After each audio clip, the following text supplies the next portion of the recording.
Sir, I move to the next priority. In recent years, over 25,000 compliances were reduced and nearly 1,500 union laws were repealed. This is the result of our government's strong commitment for minimum government and maximum governance. 1,486 union laws were repealed. Our trust in the public and ease of doing business is what is highlighted here, sir. For the Amrit Kal, the next phase of ease of doing business 2.0 and ease of living will be launched. In our endeavor to improve productive efficiency of capital and human resources, we will follow the idea of trust-based governance.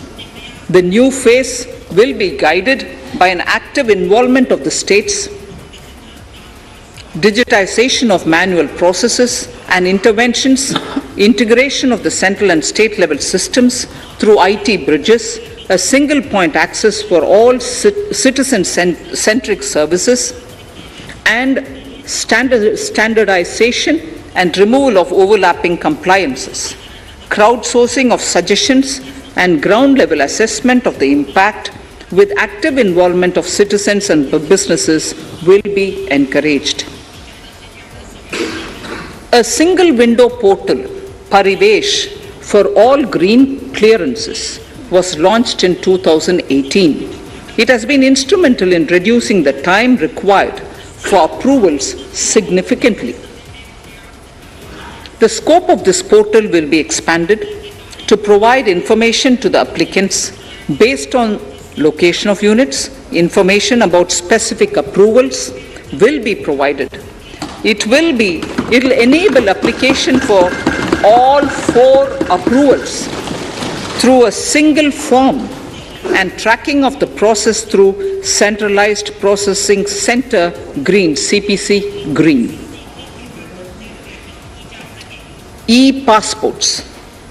The issuance of e-passports using embedded chip and futuristic technology will be rolled out in 22-23 to enhance the convenience for the citizens in their overseas travel. By the time of India at 100, nearly half our population is likely to be living in urban areas. To prepare for this, orderly urban development is of critical importance. This will help realize the country's economic potential, including livelihood opportunities for the demographic dividend. For this, on the one hand, we need to nurture the megacities and their hinterlands to become current centers of economic growth. On the other, we need to facilitate Tier 2 and Tier 3 cities to take on the mantle in the future. This would require us to reimagine our cities into centers of sustainable living with opportunities for all, including women and our youth. For this to happen, urban planning cannot continue with a business as usual approach. We plan to steer a paradigm change. A high-level committee of reputed urban planners, urban economists, and institutions will be formed to make recommendations on urban sector policies, capacity building, planning, implementation, and governance. For urban capacity building, support will be provided to the states.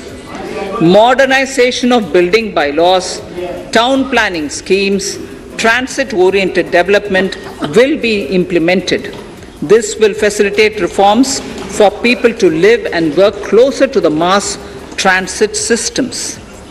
The central government's financial support for mass transit projects and Amrit scheme will be leveraged for formulation of action plans and their implementation for facilitating the TOD and TPS by the states. For developing India-specific knowledge in urban planning and design, and to deliver certified training in these areas, up to 5 existing academic institutions in different regions will be designated as centers of excellence. These centers will be provided endowment fund of 250 crore each. In addition, the AICTE will take the lead to improve syllabi, quality and access of urban planning courses in other institutions. We will promote a shift to use of public transport in urban areas. This will be complemented by clean tech and governance solutions, special mobility zones with zero fossil fuel policy and EV vehicles. Battery swapping policy. Considering the constraint of space in urban areas, for setting up charging stations at scale, a battery swapping policy will be brought out and interoperability standards will be formulated.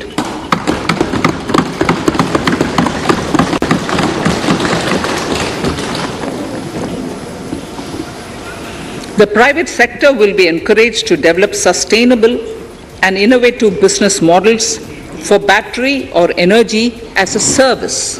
This will improve efficiency in the EV ecosystem. Efficient use of land resources is a strong imperative. States will be encouraged to adopt unique land parcel identification number to facilitate IT-based management of records. The facility for transliteration of land records across any of the Schedule 8 languages will also be rolled out. The adoption of linkage with National Generic Document Registration System (NGDRS) with the One Nation, One Registration software will be promoted as an option for uniform process of registration and anywhere registration of deeds and documents. Necessary amendments in the code IBC will be carried out to enhance the efficiency of the resolution process and facilitate cross-border insolvency resolution. Accelerated corporate exit. Several IT-based systems have been established for accelerated registration of new companies.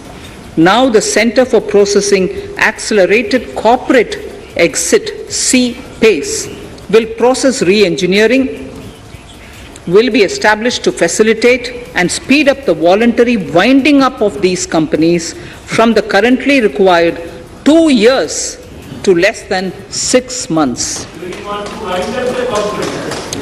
Government procurement. Government rules have recently been modernized for the needs of Amritkal. The new rules have benefited from the inputs from various stakeholders. The modernized rules allow use of transparent quality criteria besides cost and evaluation of complex tenders. Provisions have been made for payment of 75% of running bills mandatorily within